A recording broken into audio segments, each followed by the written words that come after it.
श्री राधे कृष्णा साथियों, मैं आपका स्वागत करती हूँ। वीडियो प्रारंभ करते साथियों, आज बात कर लेते हैं सकट चौथ की। आज बात कर लेते हैं सन 2024 में सकट चौथ कब है और कलश स्थापना का शुभ मुहूर्त क्या है, चंद्रोदय का समय क्या है, पूजन की सरल विधि क्या है और इस व्रत को अगर पहली बार महिलाएं कर रही है तो किस प्रकार करें, पीरियड सूतक पातक लग जाते हैं तो क्या व्रत करें या छोड़ दें, समस्त जानकारी लेकर आज की वीडियो में आपको। चलिए झटपट वीडियो प्रारंभ कर लेते हैं, लेकिन उससे पहले चैनल पर नए आए हैं तो चैनल को सब्सक्राइब जरूर करिएगा और बेल आइकन का बटन भी प्रेस करिएगा, जिससे आने वाली वीडियोस का नोटिफिकेशन आपको मिले सबसे पहले। मैं आज बात कर रही हूँ सकट चौथ की, यानी कि सकट चौथ भी कहते हैं, इसको तिलकुट चौथ भी कहते हैं, इसको माघी चौथ भी कहते हैं। तो ये सकट चौथ जनवरी के महीने में कब रहेगी और इस सकट पर हम क्या क्या करें, मैं सारी जानकारी लेकर आपके बीच में हूँ। तो सबसे पहले बात कर लेते हैं, 29 जनवरी में सकट चौथ का व्रत रखा जाएगा, क्योंकि 29 जनवरी में जो चौथ की तिथि है वो प्रातः 6:10 पर प्रारंभ हो रही है, जो कि 30 जनवरी में 8:45 पर समाप्त हो जाएगी। उदय तिथि के अनुसार जो व्रत है वो 29 तारीख को रखा जाएगा। इसके साथ साथ जो कलश स्थापना का मुहूर्त है वो सुबह 6:10 से 9:45 के बीच में आप करें तो अति उत्तम रहेगा। हालांकि व्रत पूरे दिन का निर्जला होता है, लेकिन सबसे पहले व्रत का संकल्प लेंगे और कलश की स्थापना करेंगे। चंद्रोदय के समय की बात करूं तो कहा जाता है जो सकट का चंद्रमा होता है ना, वो थोड़ी लेट निकलता है। तो चंद्रोदय का समय यूं तो अलग अलग आपके स्थान पर अलग अलग होगा, लेकिन एक जनरल बात करूं तो 9:10 का समय है चंद्रोदय का। वो समय है, दिखाई थोड़े बहुत समय के अंतराल से आपको दे सकता है। अब बात ये कर लेते हैं कि सकट चौथ जो कि 29 जनवरी में है, ये भगवान गणपति के को समर्पित होता है। ये व्रत सभी सुहागन स्त्री अपने बच्चों को की दीर्घायु के लिए, उनके निरोगी होने के लिए, उनकी कामयाबी के लिए निर्जला इस व्रत को किया करते हैं। भगवान गणपति मान्यता है, जो भी सकट चौथ पर, ये जो चौथ की तिथि है, इस पर भगवान गणपति की पूजा करती हैं महिलाएं, उपासना करती हैं, उनको भोग अर्पित करती हैं, मंत्रों का जाप करती हैं, तो उनके बच्चों को प्रभु सदैव बुद्धि प्रदान करते हैं, अच्छी बुद्धि प्रदान करते हैं, निरोगी काया प्रदान करते हैं और बच्चों को हर क्षेत्र में कामयाबी प्राप्त होती है।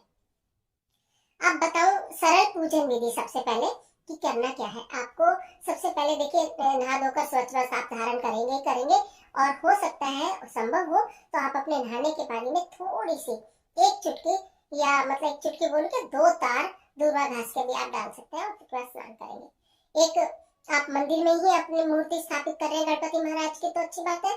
चौकी लगाना चाहते हैं तो उसके ऊपर पीला कपड़ा बिछा लीजिएगा। भगवान गणपति को जो आपके घर में ही है, आपके मंदिर में ही है, उन्हीं को आप वहां पर विराजमान कीजिएगा। दूर्वा घास उनके लिए लेकर आइएगा, धूप करिए, दीप करिए।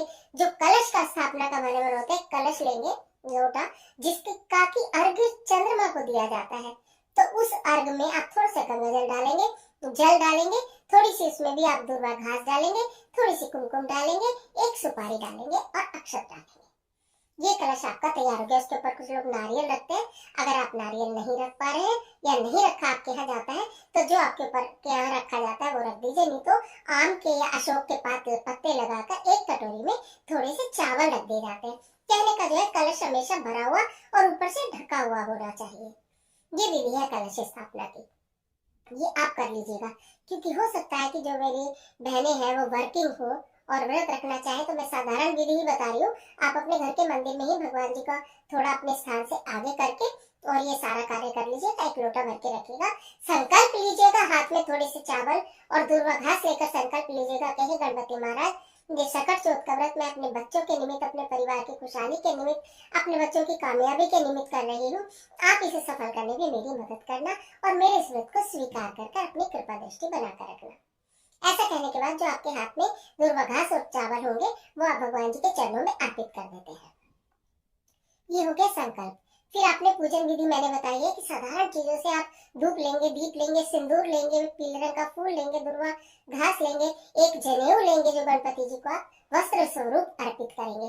गुड़ और तिल से बने हुए भोजन पदार्थों का भोग लगाया जाता है और मोदक भगवान गणपति को बहुत प्रिय है, तो आप गुड़ और तिल के जो है वो लड्डू बनाकर गणपति महाराज को भोग स्वरूप अर्पित कर दीजिएगा। इतना कार्य आप कर लीजिएगा।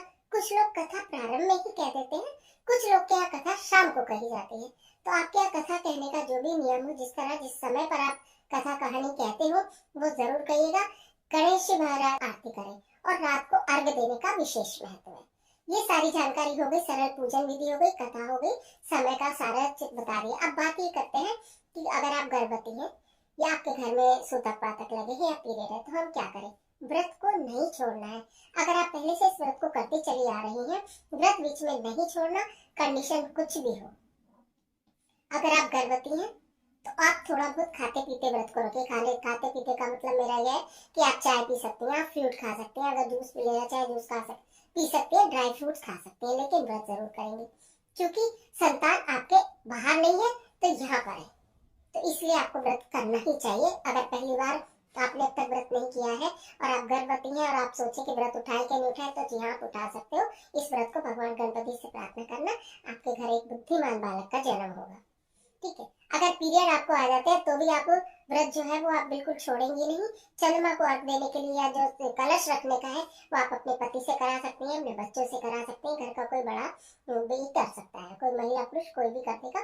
चंद्रमा को अर्घ भी कोई दे देगा। आप हाथ जोड़कर खड़े रहना, मनी मन ओम गण गणपते नमः, ओम गण गणपते नमः, ओम गण गणपते नमः मंत्र का जाप आप करते रहिए, आपका व्रत पूर्ण माना जाएगा। थोड़े से भाव अपने अंदर जगाएंगे तभी चीजों में कामयाबी मिलेगी। अदरवाइज देखिए ऐसा होता है ना कि आप अपनी भी मर्जी करते रहे, साथ साथ दूसरी भी काम करते रहे, तो दोनों काम करने में तो थोड़ा सा दुविधा है।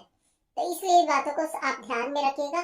स्वयं भी आप सात्विक रहिएगा, मन से भी, तन से भी, वचन से भी।